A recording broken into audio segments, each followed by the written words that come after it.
melakukan kolaborasi dengan akun-akun IG lainnya untuk menyebarkan ajakan agar pelajar jangan takut.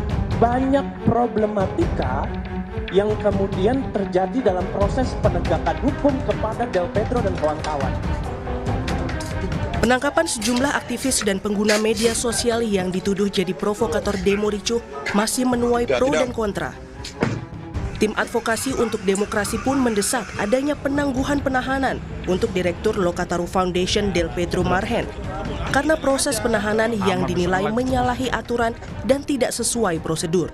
Selain itu, tim hukum juga berencana mengajukan pra-peradilan. Di rutan Polda Metro dan kemudian ya kami berinisiatif dan sudah mengajukan kita sudah mengajukan penangguhan penahanan kepada klien kami dan mungkin kami juga merencanakan untuk melakukan upaya-upaya advokasi dan langkah-langkah hukum konkret misalkan mengajukan pra-peradilan dan lain sebagainya macamnya. Soal penetapan tersangka ini, penyidik Polda Metro Jaya pun membagi dua klaster terduga provokator, yakni provokator tindakan anarkistis di lapangan dan seruan demo di media sosial. Polisi pun fokus mengusut aktor utama di balik aksi anarkistis yang terjadi pada demo akhir Agustus di sejumlah titik di Jakarta.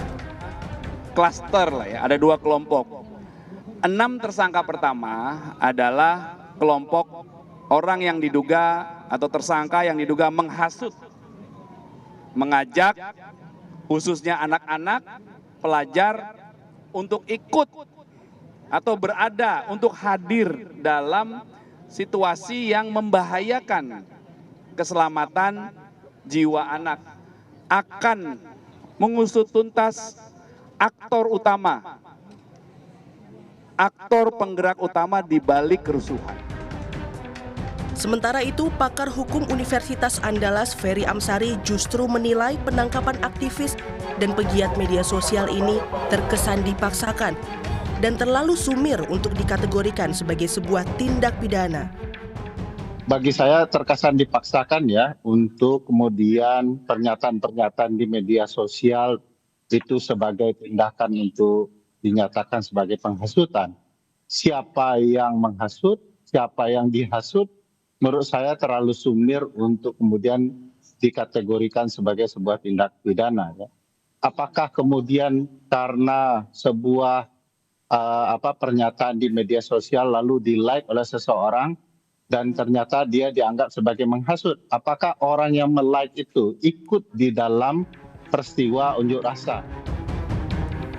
Tak hanya Del Pedro, total polisi sudah menangkap 43 orang yang diduga menjadi provokator aksi anarkistis. Dalam demo beberapa hari lalu, diantaranya admin Wijayan memanggil Syahdan Hussein dan pegiat media sosial Laras Faizati.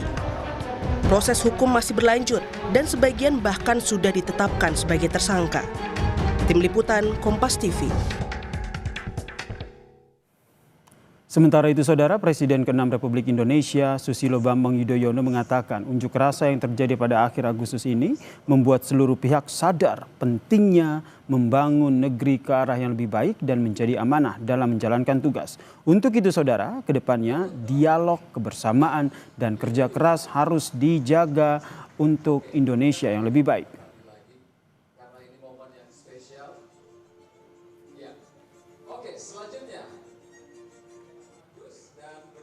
Yang terjadi di negeri kita, menurut saya menyadarkan kita semua bahwa kita harus menjaga dialog dan kebersamaan kita.